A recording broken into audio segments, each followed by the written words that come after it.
Hello and welcome to The Comic Cave. I'm Ramsey, aka Captain Away, and today I'm looking at the 2017 to 2018 series Batman/Teenage Mutant Ninja Turtles, the second. Or two. Probably that's just a two. But this comic does have a pretty good lineage, much like its creators, who returned from creating the first series. James Tynion IV, Freddie E. Williams II, and James Colwell. The first. I guess.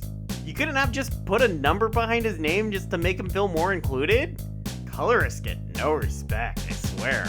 Anyway, this comic focuses on the Teenage Mutant Ninja Turtles from the still-running IDW series of the same name, which itself draws from the long history of the Mutant Hero Turtles, as they're called across the pond, including from the original comic, through the various cartoons and even movies, which is pretty cool. It also features members of the Batman family, designed after their New 52 appearances, though by this point DC had rebooted into the DC Rebirth, and Tynion had even taken up writing duties on Detective Comics. Well done, sir. It also had behind it the extremely successful and fan-favorite first series that mashed the same two universes together, and that I covered last week in a separate video that you can check out by clicking up here. With a full year and change under their belt since that series, TWC hoped to recapture some of that magic by giving the fans more. More story, more action, more characters, and more of the same. Because really, this series is pretty much all about hitting all of the same story beats as the first, just reflected or twisted in some way or another. So let's see if that's good news or bad news for the fans, and take this away!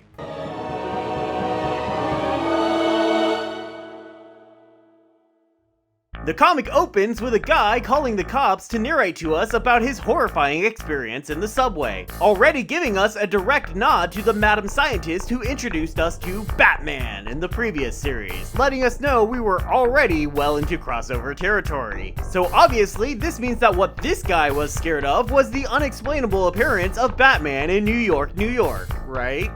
Oh, no, it was the Turtles? Huh. Well, okay, fine. Guess it can't always start partway into the story. Still, opening your sequel with an almost identical but less exciting version of the opening to your previous story is probably not the best way to kick things off. But I'm sure it's fine. The reason the Turtles are taking their totally tubular high-speed transports, created by tech whiz Donatello, of course, through the subways is to catch up with a train transporting some ninja. It seems that after the events of the previous story, the Turtles came home with Shredder in chains, so now he sits in prison on Rikers Island.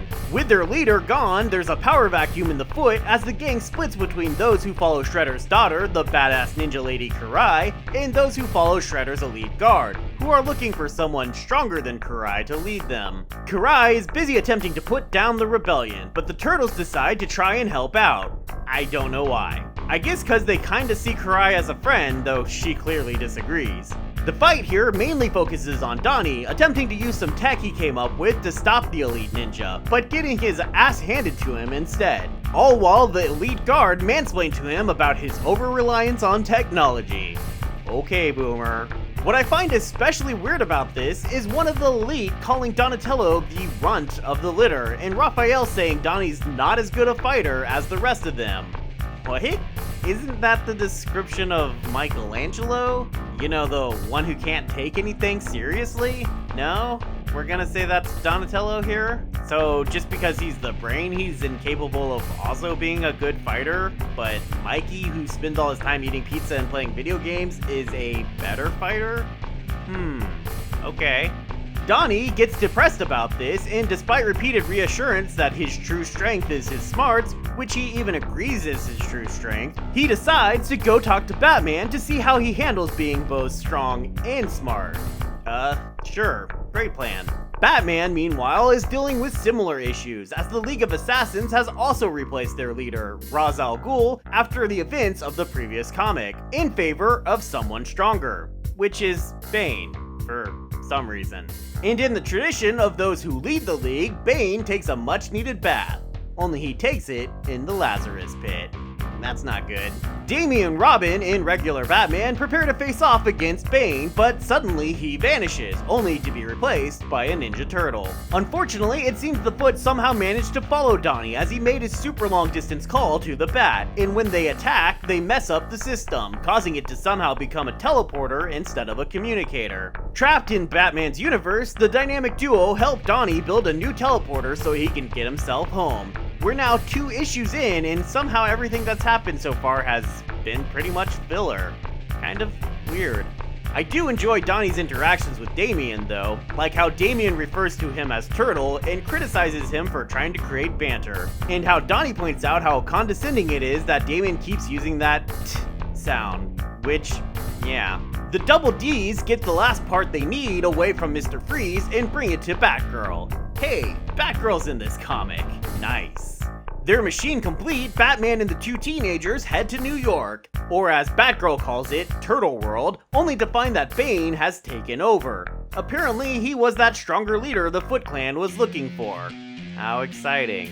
Thanks to some sneaky cam footage April manages to gather, Batman notices that Bane is beginning to run short on Venom. Venom, for those who don't know or haven't watched my Forever Evil Companion comic review, is the steroid-like drug Bane uses to become such a manly man full of mighty, muscly manliness. But like any drug, it's addictive and plays hell with one's body, so it's time for another totally awesome team-up as the 4 Turtles, Splinter, Robin, and Batman attack Bane while his Venom withdrawal effect is at its worst. Since, you know, Bane can't just re-up because Venom doesn't exist in Turtle World. At least, so Batman thinks. But as so often happens, Batman underestimated Bane because Bane had a plan all along, a plan involving Baxter Stockman. Some of you may recall Stockman as the guy who built the Mousers in the original cartoon series, and later would go on to become a fly person. Here, he's still a scientist, and Bane calls on him to synthesize some new Venom. But he does more than that, mixing it with mutagen to make it more powerful than ever. Buffing up the Foot to look like Bane, buffing up Bane to be even more giant, and buffing up Bebop and Rocksteady to, well, honestly still pretty much just look like Bebop and Rocksteady. Hey look, Bebop and Rocksteady are in this comic. Nice. Man, I wish Rocksteady Games would make a Ninja Turtles game in the Arkham style. Their name is already Rocksteady, I mean, come on. The Mutavenom, which it's somehow never called in this series even though, come on, that's like the second thing you say, somehow turns Baxter Stockman into a fly person, even though it doesn't have that kind of effect on anyone else. But I guess we had to get that reference in here somehow since we were bringing Stockman into this in the first place. I'd make a joke about him being pretty fly for a white guy, but this is modern Baxter from a more culturally diverse TMNT, so it wouldn't be accurate. So, progress? I guess? Powered up by the Mutavenom, Bane's Foot Clan, Bane Clan? Loot Clan? Boot Clan, totally annihilates the good guys, and Splinter is horribly wounded in the fight. At least, I think he is? I don't know. The art is really messy here. I have a lot of good things to say about Williams and Colwell working together on this series, but there are moments where the art really doesn't work, and yeah, this is one of them. Bane's new Boot Clan are so destructive, though, that the building ends up coming down around them, giving the Turtles the chance to escape. Donnie blames himself for the group's failure, because I guess we're still on that plot, even though we've moved on to like 5 other plots by now. Besides, I'm pretty sure it's much more Raph's fault when he attacked the Bananauts out of anger, setting off a fight they weren't ready for. Or Batman's fault for assuming Bane wouldn't be able to fabricate more Venom. Or the Foot Clan's fault for messing with the communication device after Donnie warned them to be careful. Or the creator's fault for going with this stupid plot point in the first place. I'm just saying, there's a lot of blame to go around and not much of it is on Donnie. But sure, let's stick with this, cause what's really exciting is getting some roided up Donatello time, right? Gee, what an interesting and unique plot development. So yeah, Donnie takes a sample of the Mutavenom and uses it on himself so he can go stomp around, smashing up Bane's gang's various hideouts. Batman and Leo show up to stop him and bring him home, leading to, I kid you not, a 6-page fight between the 3 of them. Yeah, 6 pages of a 22-page comic used up on a fight that shouldn't really be happening in the first place. Oh goody. Cause as we see, the fight ends with Donnie realizing that smarts were his true strength all along. Which he did already know. Okay, yes, maybe I'm just upset because Donnie has always been my favorite of the TMNT. I mean, the laid-back nerdy one with the longest range attack for the video games? Yeah, that's my boy right there, obviously. So having him be the focused turtle for this series sounds like it should be a good thing. But this plot of a character who is aware of what his greatest strength is, then calling that strength into question and instead focusing on a weakness, only to relearn that his original greatest strength was really his greatest strength all along? Yeah, I'm sorry. That's just a dumb plot and I don't want to see it. Especially when it cuts other plot elements short. Like when Damien decides to have Raph help him take Master Splinter back to his universe so they can give him a dip in the Lazarus Pit to heal his grievous injuries. There is some build up to this happening, including warning that he may come out of the pit a bit crazed. Seeing as Splinter is quite possibly the most skilled ninja of, ever. This madness could prove extremely dangerous to all those gathered around. But since we had to make room for more pages of that Donnie fight, obviously, the entire payoff of this build-up is a single panel of them returning to Turtle World, and yes, I am going to keep calling it Turtle World, with all they say about the event being that it was mildly tumultuous. Cool. There's some indication that the event may have involved a fight with an army of man-bats. Man, we really couldn't have gotten that story instead? Really? Splinter also credits his mastery of the art of Zen helping him overcome the effects of the Lazarus Pit. And sure, why not? I mean, I just said the phrase army of man-bats like 30 seconds ago as if it was a totally normal thing, so maybe who am I to judge? What Batman and Donnie have realized is that the mutavenom is unstable, and Donnie is able to work up a gas that cures him of its effects, and will cure other people as well. But they're still going to need help in having someone strong enough to lead the foot away from Bane. And as they say that, we cut straight to Karai. Aw yeah, so it's time for Karai to... wait, what? No, you're going to Shredder? Seriously? You're breaking Shredder out of jail just to take the foot out of the boot? Uh-huh. It's okay, though, because Shredder agrees to go back to jail after this as long as he gets to have another fight with Batman. Seriously? All that build-up with Karai and you blew it all so you could just have another callback to the first series? Like this series really needed another one? At least we get a little bit more Batgirl when she shows up with Nightwing to help the Turtles out. Together, they all head off to face Bane, who has, by this point, rather hilariously, taken over the Statue of Liberty. No, really, check this out. I mean, seriously, what is that shit? Are they trying to say Bane is a crossdresser now? I mean, no shame. You do you, Bane. You do you. My guess is they wanted to have a big image for this series that distinctly said this is New York and not Gotham. But I guess they forgot that Gotham is typically depicted as having its own important lady statue, typically called the Lady of Gotham. You can even visit it for yourself in the video game Batman Arkham Knight. See? Rocksteady remembered the Lady of Gotham. Man, I wish Rocksteady would make a TMNT game. Anyway, Donnie shows up at the statue in the Turtle Blimp so he can drop the anti-venom gas on all of Bane's men at once, which also gives him a chance to show those elite ninja that his knowledge prevailed over their over-reliance on strength. The rest of the heroes then get to have a little throwback to the opening of the 80s cartoon as they launch from the back of the turtle van. Nice. Shredder's biggest contribution is just to tell the Foot to go follow Karai, because obviously we needed him for that and couldn't have had her win that loyalty on her own. And without his Boot Clan, the giant mountain of muscle falls to the combined strength of all the other warriors. And a bunch of elephant tranquilizers. Yeah, that'll probably do it. With the threat finally taken care of, we get one final confirmation for Donnie about what his true strength really is.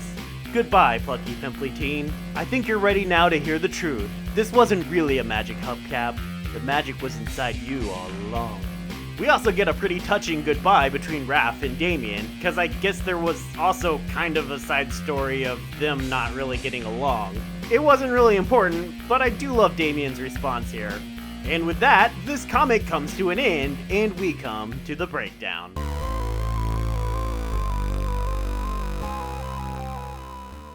It probably seems a bit unreasonable to be so hard on such a silly comic, and yeah, it kind of is. I mean, if this comic existed in a vacuum, or that is to say, if it wasn't the middle part of a series of crossovers, then it would be a perfectly fine crossover between the two universes. Not a great crossover, not an especially memorable one, but a fine one. But that's not the case, and it isn't. With how good the first series was, how can you not be disappointed by this series that's mostly just repeating all the same hits as that one, but doing it in a less interesting and enjoyable way? I think if this comic had dropped the whole Donnie side plot and focused in on side characters, especially on Karai, it could have easily kept the same basic main plot of Bane conquering Turtle York, but found much more interesting ways to cover it. So I'm giving this series a recommendation level of medium. If you're a big Batman and TMNT fan, there's definitely things for you to enjoy, but if you're not, I'd say maybe just stick to the first series. The collected edition gets one Muta Venom canister. That's probably more on the bad side, but I can't judge the collection as hard as I judge the comic. It still contains a ton of bonus covers and 21 full pages of a Freddie E. Williams II sketchbook of concepts for this series. That's practically an entire extra comic of sketches. Hot damn.